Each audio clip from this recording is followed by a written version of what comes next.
just to say hello to everyone coming in here from Vietnam. There is hello everybody. Hi everybody. Super Chef. happy to be in here together with you all and with you again, Ragnar, and we're Chef side.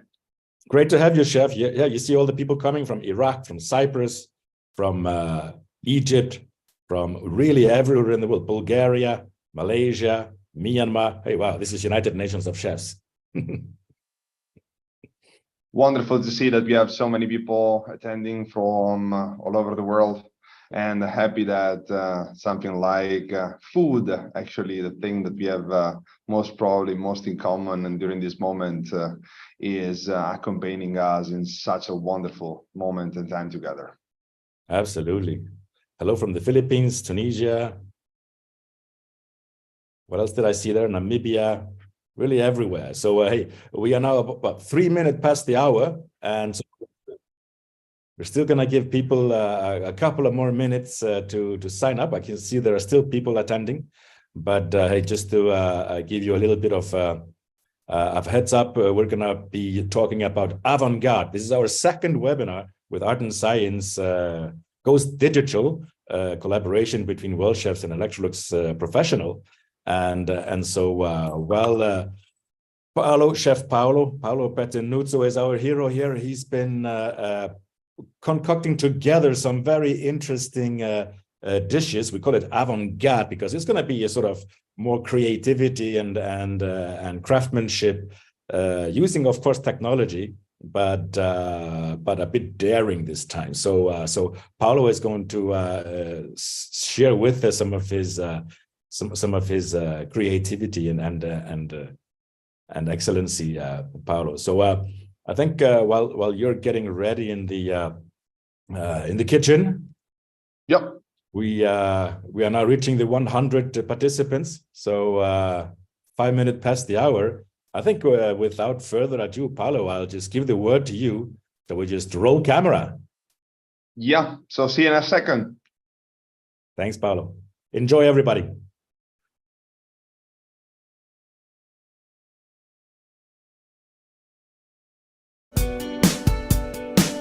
Ciao, welcome again in my beautiful kitchen. Today's theme is going to be avant-garde. While ideas may appear strange and sometimes provocative at first, exploring new modes of expression that contrast with tradition and current taste can be incredibly effective and intriguing. In the next few minutes, I'm going to prepare 3 different recipes. The first one will be seasonability. In an age where meat, fish and vegetables are always available, you will learn how to rediscover the season and explore colors, texture and cooking techniques with an avant-garde approach. What about the recipe? Well, I'm going to prepare a twice cooked scallops, saffron beurre blanc, defibrated white asparagus and frozen sea Parmesan cheese. Let's discover how to do it. First step, let's start from the asparagus. We are going to take these beautiful white asparagus, peel them nicely, save the external parts, so the skin, for later on for the next recipe, and process it into a vacuum bag, then cook it. Let's come together and see how it goes.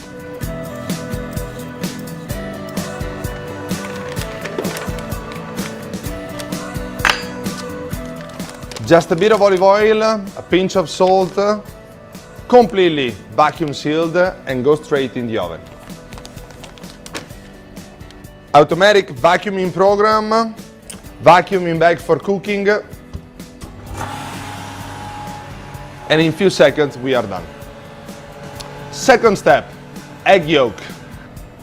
Using a strainer or something similar, we just pass it, creating a sort of super fluid yellowy liquid. We just add a bit of salt and we go straight into a sac à poche. We go directly into our vacuum sealer and we go straight in the oven, 51 degrees for 65 minutes.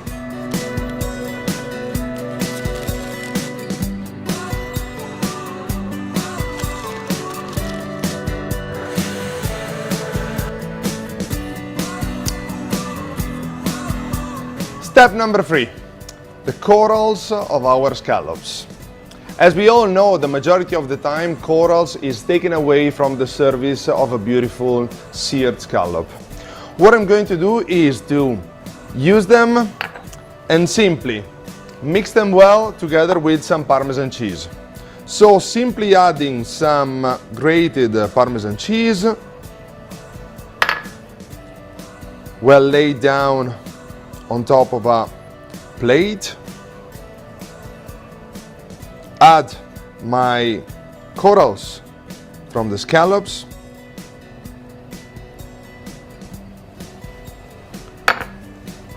Again, fully covered.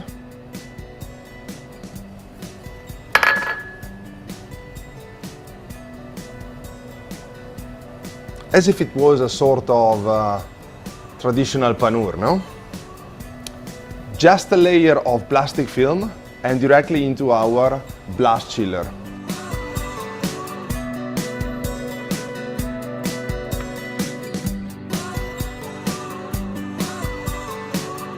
Next step, scallops.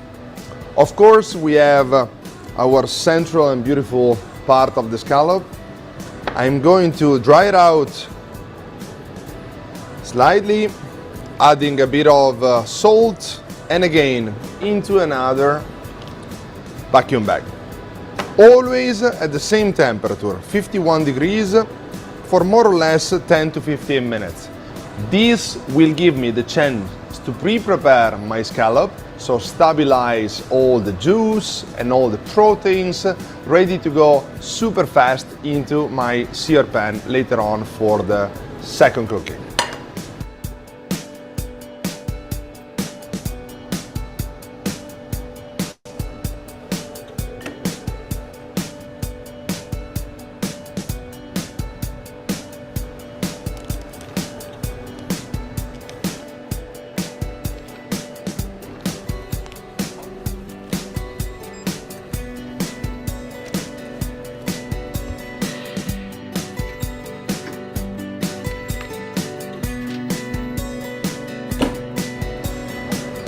Last but not least, our sauce.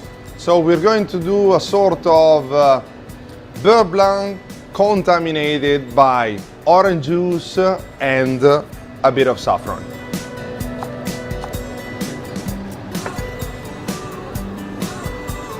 Just a bit of olive oil, a good amount of shallots.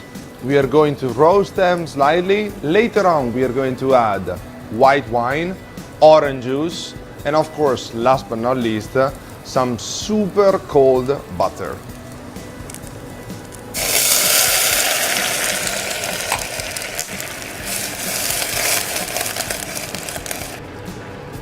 As soon as I have added the orange juice and the wine, I let them evaporate and reduce by half. And of course, I'm ready to go with my super cold butter cubes.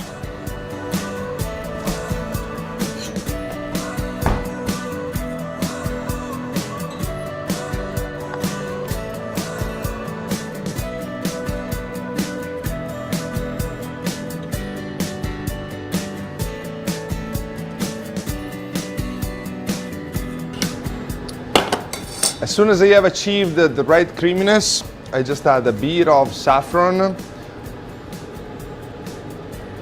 Remember, far away from the fire. Otherwise, you risk to lose all the beautiful perfume of the saffron itself.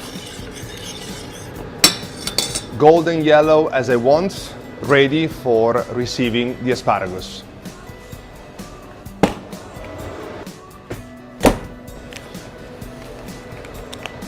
As I have said at the beginning, I was talking about defibrated. Why defibrated? Well, instead of cooking them in a traditional way in boiling water or with steam or into a vacuum bag at a high temperature close by 100 degrees, I'm going to cook them for an hour and 15 minutes at 51 degrees. For two reasons. First of all, because I'm cooking as well at the same time other ingredients with the same temperature. So I'm going to save energy using multiple products at the same time using a unique cooking system. Number two, because I'm not actually cooking my asparagus, but I'm just tenderizing the fibers. So in this case, the crunchiness will remain as if they were super fresh and just picked up from our field. But at the same time, we will have the right consistency and texture at the palate as soon as we are going to bite them and digest.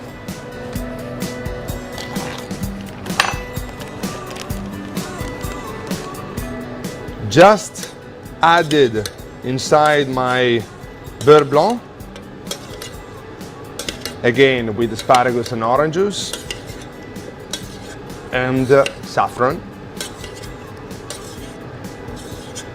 Glaze them for a few seconds and let them rest for a while.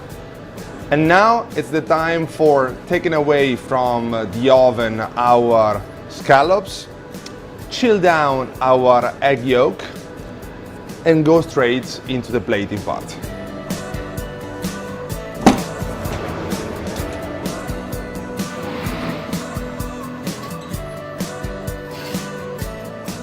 Pan is hot and I'm ready to go to sear my scallops. Only one side.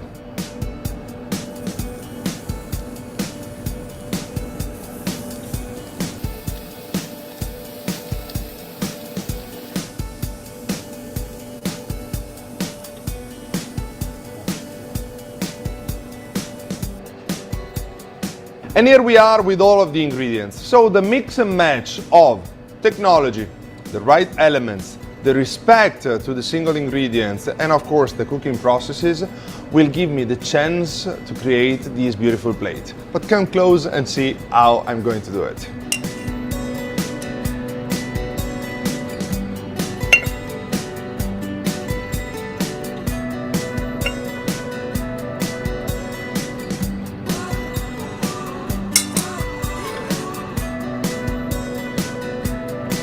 I start by plating our asparagus, adding some shallots in here and in there. Moving forward with our scallops. So just sliced down in few pieces, few drops of the egg yolk,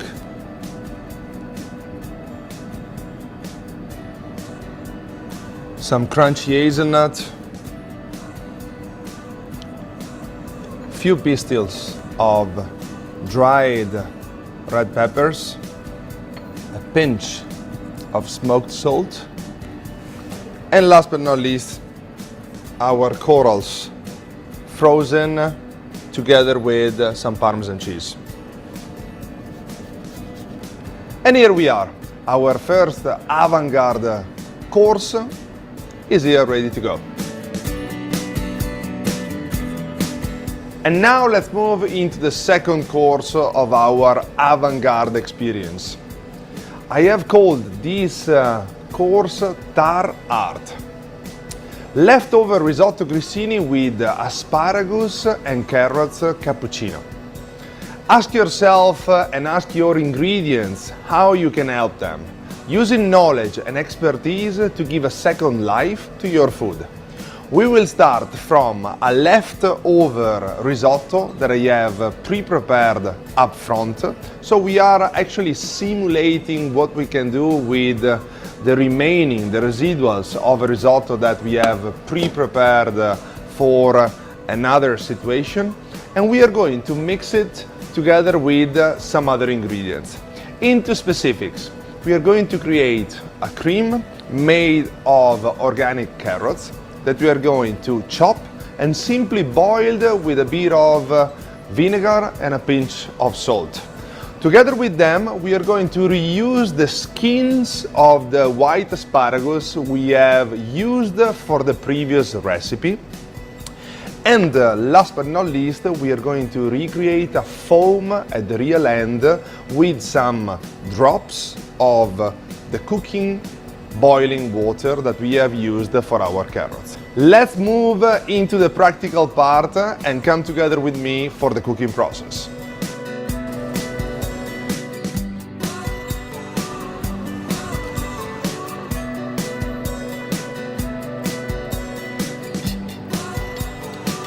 And now let's talk about our grissini. Yeah, grissini. Have you ever thought of doing and preparing grissini with a leftover risotto? Well, it's quite easy, simple, and super good. So, as I said, we start from our leftover risotto. In this case, a regular risotto that I have made with some tomato paste, some Parmesan cheese, and a lot of butter. I'm going to use this risotto, combine it with a bit of extra Parmesan cheese, finely grated, and just a bit of corn flour. All together into our Trinity Pro.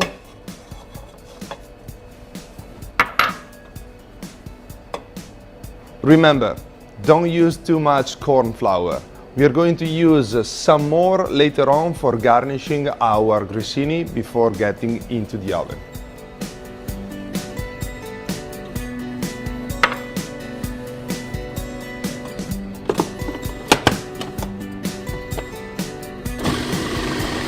With the scraper, we can easily see what's going inside.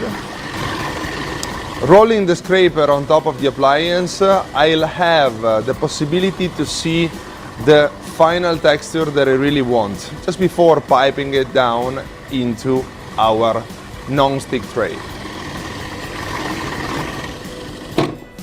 Few seconds of working of our Trinity Pro and the job is already done.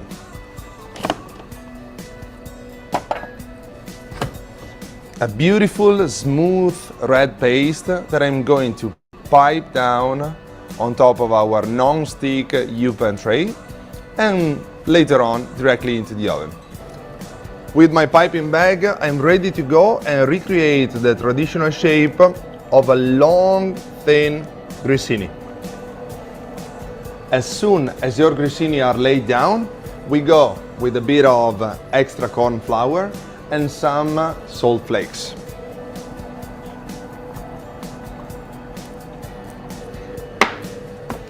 Easy and simple.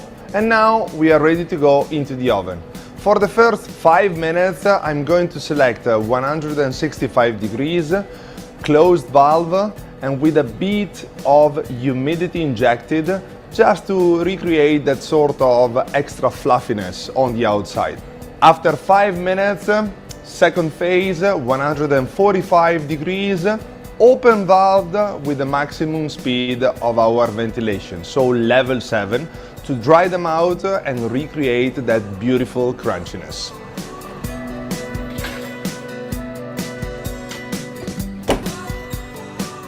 And now let's move to the top of our cappuccino, so the cream.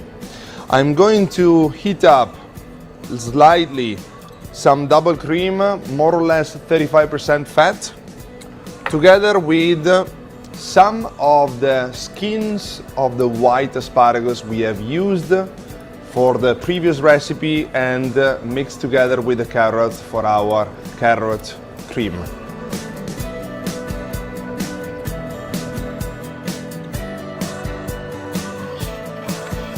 As soon as the cream starts to boil, I can switch off the induction and let it rest.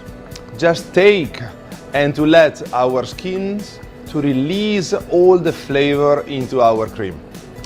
Having then the sensation of eating really a piece of asparagus without actually having it into the plate. Carrots are ready, let's go to blend them.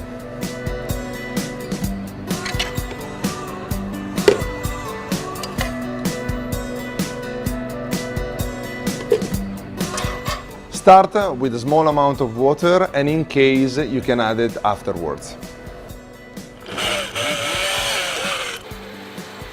As soon as the carrots are perfectly blended, I'm going to add just a few drops of olive oil to give a bit of transparency and shyness to the liquid. Intense aroma and wonderful color. 5 minutes left before the end of our grissini, and we are ready to go for straining our cream and create that wonderful foam of our cappuccino.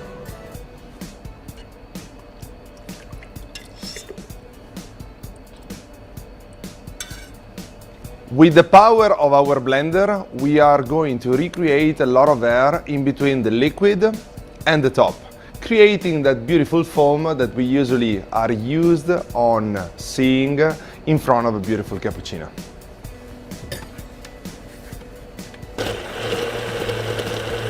We start slow, and through this we can accelerate and go up and up and up bit by bit. Time for plating.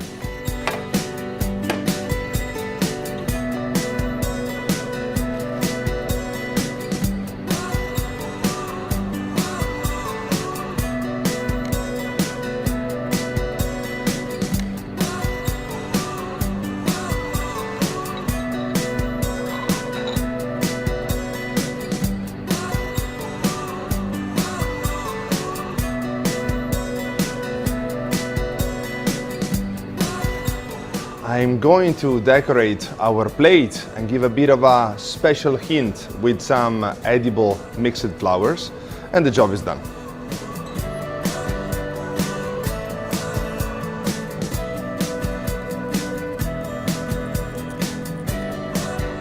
And this was Tarart, the second course of our avant-garde experience.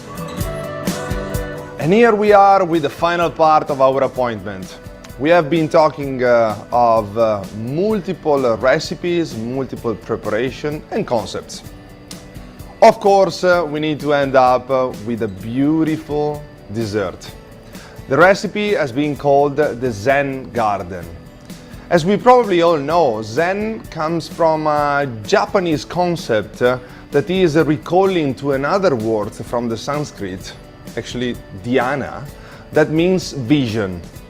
In this plate, I have tried to recall some of my trips to Japan and some spaces in my mind that brings me back over there, imagining colors, texture, and of course flavor.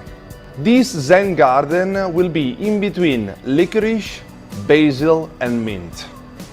Preparation is a mix of few different ingredients that I have pre-prepared up front, and today I'm just going to finishing them up and then plate them. In specifics, the base of a parfait, so a mix and match of sugar, egg yolk, double cream, that I have nicely cooked and pasteurized sous vide using the oven and 85 degrees steam for half an hour, more or less, depending on the quantity you have into the bag. Together with that, few different preps using a special cycle called dehydration. This green powder is actually a mix of basil and mint that has been first cooked with steam, then chilled down, and then dehydrated at 45 degrees for 2 days. Over this, some sesame seeds that have been seasoned with a bit of salt, then licorice, and a hint of soy sauce, and then dehydrated too at 50 degrees for more or less 8 hours. Some fresh mint, a nice sauce, a sort of glaze made of honey, licorice powder, a bit of Maldon salt, and a pinch of regular salt. And last but not least, our crumble. A traditional crumble made of sugar, flour, butter, and of course, granulated brown sugar at the real end before grinding them up. So, what are we going to do and how are we going to process with this recipe? First of all, I'm going to fry some basil leaves. At the same time, I'm going to finish up our sauce.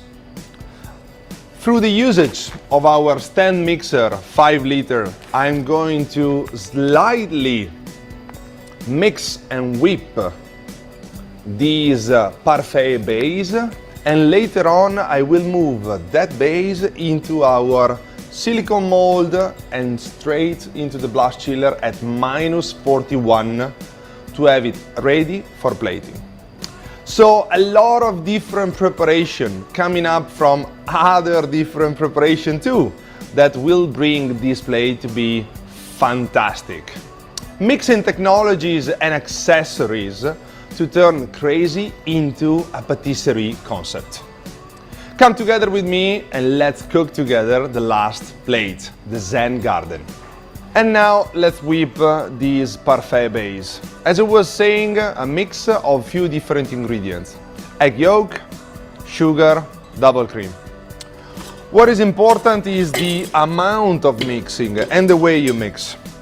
Thanks to this 5 liter bowl and this wonderful whisk, we will have the possibility to incorporate the right amount of air, and through the selection position on the right part, decide how much whipped we want it.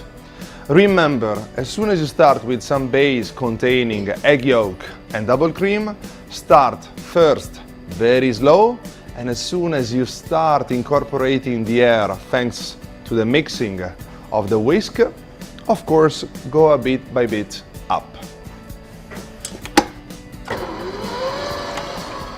Speed number 3 for 30 to 40 seconds, and then to the max, the number 12, for a fast and rapid whipping process.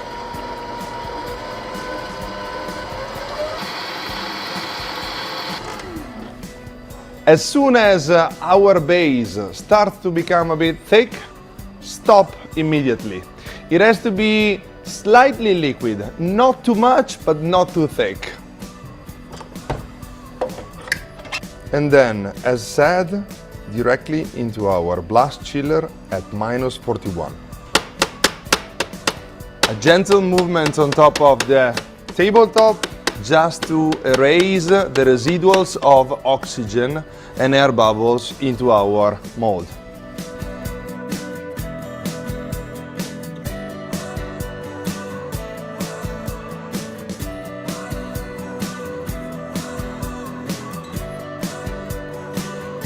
From the automatic environment, I select manual.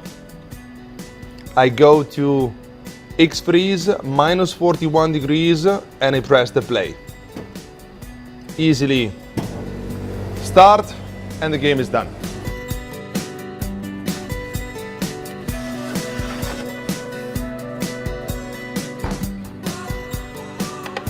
Less than 25 minutes to obtain our completely frozen cube made of our parfait.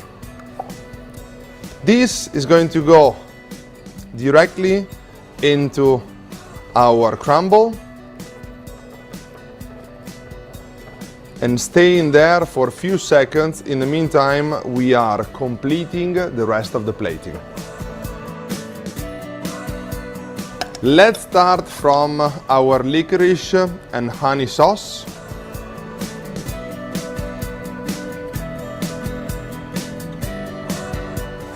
It doesn't have to be so precise because we are going to do a sort of a game. So with our fingers, we are going to slightly move the sauce in here and in there, creating a sort of irregular shape.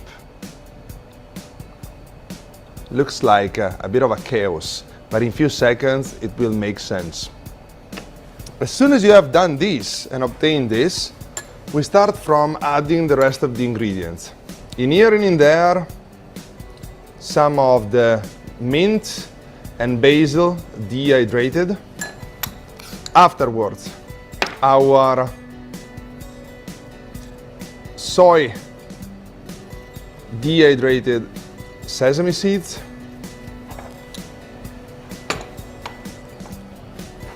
pinch of salt, and nicely we do a sort of caress around the whole plate. These will bring irregularly the different amount of ingredients in here and in there, randomly. After a few seconds, we're going to do this, and automatically we will end up with a sort of design on the bottom. Let's position our parfait on the top. Let's decor with our fried basil leaves that I have slightly seasoned with a bit of Maldon salt. And the last one in here. I can already feel a sort of internal peace. We end up on top with a bit of extra mint and basil powder. Gloves away, and our plate is done. So we have started with the idea of avant-garde. Quite a strange, weird and challenging concept actually. But discovering the menu, so the 3 different items we have been passing through, we can easily understand how we can work, how we can live our environment, our kitchen, with a future prospect, working with season, colors and texture. We have started working with yellow, orange and white. After that we moved to an intensified orangey color with an extreme white palette and some red, moving back to the green and the zen mood with this beautiful dessert. What else? Well, this is just an example of how easy can be work into a kitchen when you have the right appliance, the right knowledge and expertise, and of course a lot of creativity. And this is avant-garde. I hope you have enjoyed it. See you the next time. Ciao.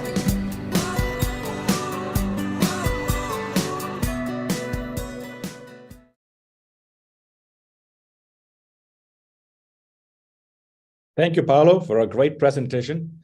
I see there was a lot of questions, a lot of engagement on the Q&A platform.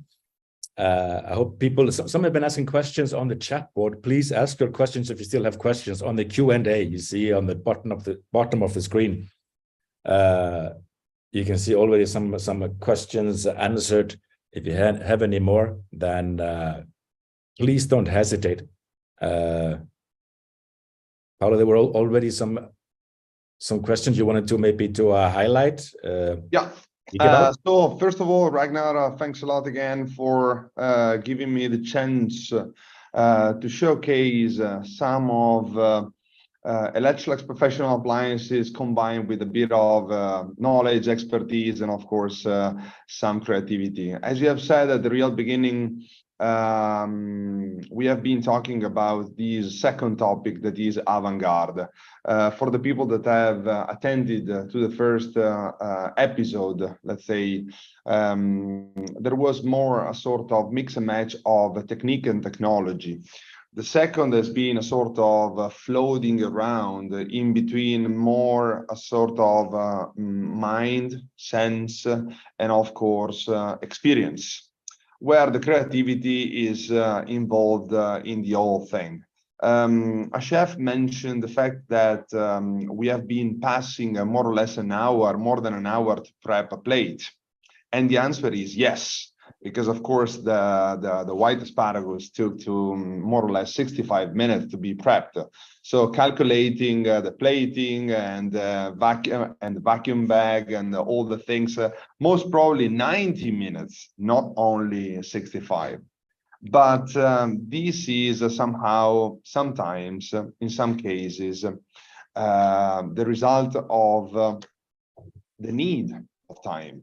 It's not every single time a wonderful plate or a result of food waste control, save the waste, taking care of the product itself, a matter of 5 minutes.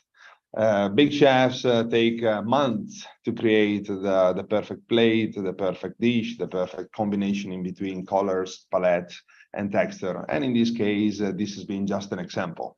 Of course, my free plates were just, let's say, an example of how many things you can do throughout knowledge and the right technology. And this is a really, really intriguing, but at the same time, important point. Excellent. Couple of few questions. There are new questions on the Q&A board. Yeah, I am reading it down. In case we don't have a blast freezer or a chiller, what is the advice for freezing time in the cubed dessert? Well, let's put it like that.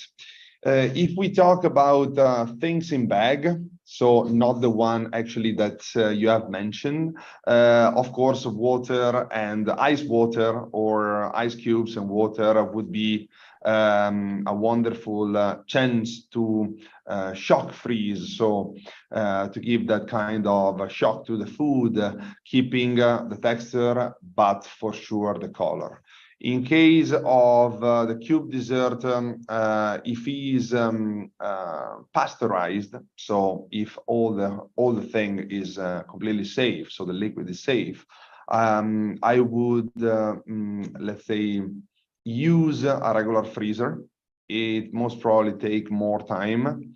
It's not the same result for sure, but if it's the only one solution you have, it would be the same. Of course, the fact of using and having the possibility to use a professional blast chiller gives you the possibility to shorten up much more the product itself from liquid to frozen. And that time, so that gap from fresh to completely frozen, if it is shortened up, creates much less microcrystals in the product itself. So at the real end, when you bite it, if you freeze it up and defrost it correctly, it is very smooth, silky, as if it was freshly and a la minute made.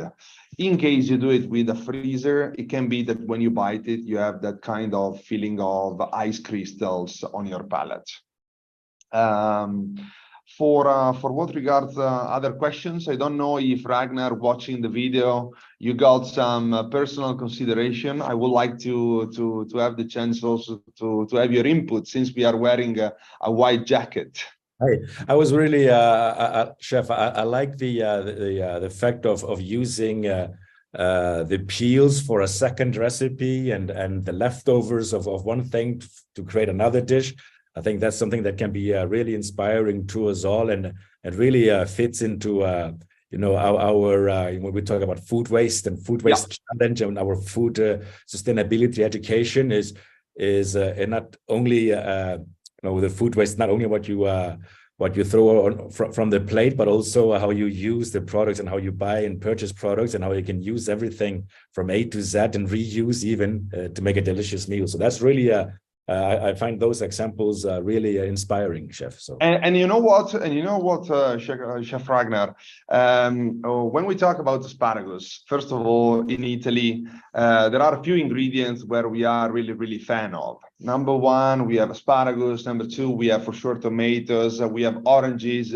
We have truffle. For what regards asparagus, really, there's a huge story around it, because It's very easy and simple, just to use the inside, so to peel the skin outside and to throw away the base, the real base of the asparagus, because of the fact that the base is super fibery and the skin outside is too. So when you go to bite it, it takes very, very difficulty to digest it correctly and have a good feeling in the palate. But actually, if we could really consider the real benefit that you have in that asparagus, the part that is under the earth is the part that contains more minerals and more gift by the soul itself. And the part that is outside, so the skin, is the one that gets more benefit from the sun. So in this case, those two parts that are the part that the majority of people use to throw away are actually the ones that are receiving the majority of the influence from the world itself. So we could also take the advantage of reusing them, not only from the food cost and for the food waste itself, but also because of the fact that those parts are the ones that contain more indirectly flavor and beneficial. As when we talk with kids and we suggest not to throw away the skin from the apple if it's organic, of course, and so on, because the skin is the major part containing not only sugar but also vitamins and so on. Copy and paste with the asparagus. So just realize how to use them and how to get benefits from them. You can peel the skin, dehydrate it and get some extra flavor. You can let it rest in water and create a sort of asparagus water. You can do so many things. It's just about trials, expertise, of course, technology, and a bit of inspiration, so creativity. And further to that, also there was some comments about temperature and I think you made a very good point there of using one oven at one temperature and sort of your slow cooking things is also to preserve a lot of the natural minerals in the ingredients this is actually the copy. This is actually the copy and paste of what we usually do with meat. The majority of the time, if we want to give extra tenderness to the meat, or we have a cut of meat that are not super premium, so we have to slow down with the temperature and extend the cooking process. We do the same thing with vegetables. In this case, vegetables, when you cook them at very, very high temperature, you have an immediate coloring, an immediate crunchiness on the outside, but at the same time, a much more stress to the product itself. So if we could possibly have more time to respect as much as possible we can the product itself and get the right benefit, the much better we have in the final results. Excellent. Hey, so people are now sort of, they've been through all this very speedy show, and so I just want to tell them that this will be available both on our social media channels. If they want to rewatch on Facebook or Instagram or even on the World Chef TV, is going to be there available in all time to come. A quick question: what are the 3 dishes called again? So we have been passing through the avant-garde concept. So starting from the dessert, I have given the name of the Zen Garden, just remembering a bit of some trips to Asia. The one in the middle was related to a sort of mix and match within the words. I have called it TAR art, so it's like an acronym. So TAR is actually the thing that you put in the garbage, and you bring something that you usually put in the garbage to be art. is a concept that they use also in paintings a lot of time.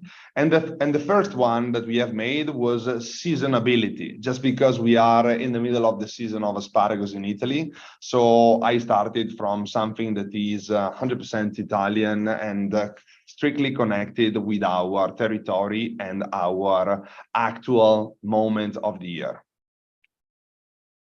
Excellent, excellent. Really good. And so if people want to watch again, they didn't catch everything, then go through the recipes, they can watch again, and of course we will make sure that this is made available on our website. So having gone through all that, chef, it's not over yet. So do we already know what we want to do for next Art and Science? Have you put some thoughts into that, or not yet? So actually, I have been thinking about it. I wanted to give a sort of a mix and match of technology and inspiration for all the people that maybe are watching us for the first time. I'm working for Electrolux Professional more or less for 10 years right now. I got the possibility to pass from restaurants from various levels, from top restaurants to really, really average restaurant, where I have learned so many things. So never stop in front of a restaurant that maybe is not at the level you think about, because in some cases you can really discover and learn so many things, even if it's not a Michelin star or so on. And working with the Electrolux Professional gave me the possibility to learn so many things related to technology.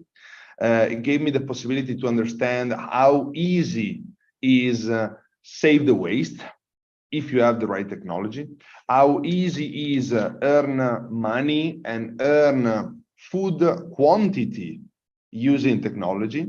Because, for example, just to give you a simple example, cooking a roast beef in a traditional way versus cooking it low temperature cooking, we have a food waste that is in between 20 to 25%. So calculating starting from a kilo, where at the real end you have most probably 600 grams. Using low temp, you can have 750, 800. So it's a sort of 200 grams that are coming up just for free. And the cooking process itself is fully automatic, and the energy consumption is 20% less. So there is actually a huge amount of reasons why technology is not an expense, but is a real beneficial part of the whole process. Just take the example of phones. We don't buy phones just because of a trend, but because with phones and high quality phones, right now we can have a phone, a camera, a small computer, so a multiple series of appliances in one unique piece of gig. The same thing is with technology. So I have started from this concept of technology and cooking together with the first episode. Second one will be has been avant-garde today, and for the next two I have two new concepts that will be also something related to World Chef, because there is also something really, really nice together with you. But I don't want to spend so many words, because I would like to have you all in here live as today and as the last time. Excellent. And this is really what art and science come together is all about. This is the collaboration that we started with Electrolux Professional back in 2015, if I remember correctly. And it's been ongoing, and now we're able to actually get it to a lot of people through our online media. Everybody's now so used to it. So Chef, we're looking forward to next episode of Art and Science, Art and Science Go Digital. For all of you that just have been joining, we also have the first episode is already on our World Chef TV. It's on our social media, but easy is probably now to go on the World Chef TV. It's going to be there. So the first episode on innovation. And so this one will be available as well as soon as we finish this conversation. You can watch and rewatch.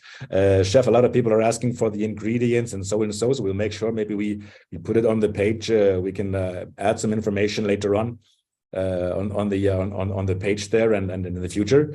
So really hope that everybody enjoyed it. There was Chef Paolo, thank you again. There was a lot of good feedback from the first episode.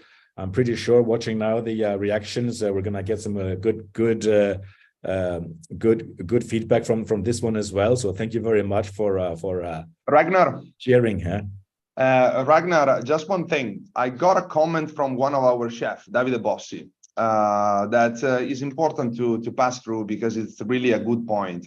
He was saying low temperature cooking is great for food waste perspective, but perhaps is not environmental friendly in terms of energy consumption. Actually, the answer is no. And it's quite simple. When you cook in a traditional way, most of the time you cook with high temperature. Let's talk the example of the oven, for example, high temperature for a small period of time. In that high temperature, you are in a certain way replicating what you do with a car when you are in late. What do you do when you are driving and you are in late? You go fast, right? And you consume much more fuel, even if you go to the same place. Low temperature cooking process is the same thing. You spend more time, but you go much slower, and the oven is consuming much less. So starting from the fact that you have time, so you're not in a rush and you're not in late, you can drive your car without speeding too much, consuming less fuel, even if you do the same trip from point A to point B.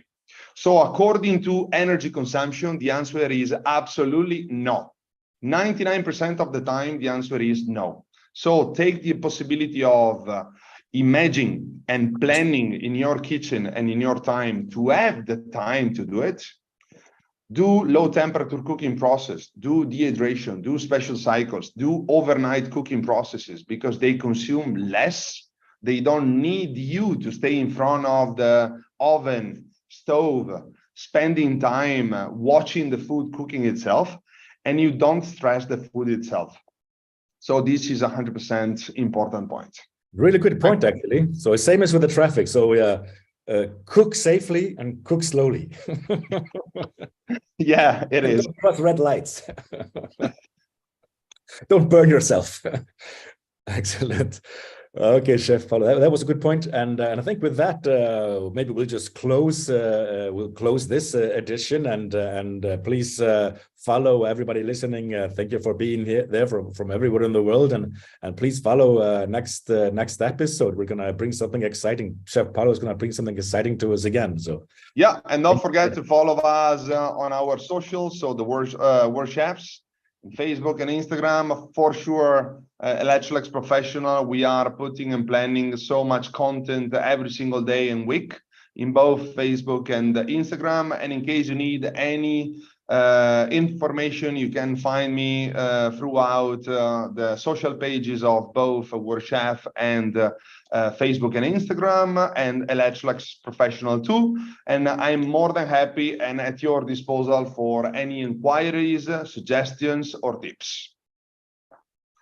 Thank you very much. Thank you, everyone. Merci beaucoup e grazie mille. E arrivederci. Ciao, bye bye. Thank you very much. Thank you so much.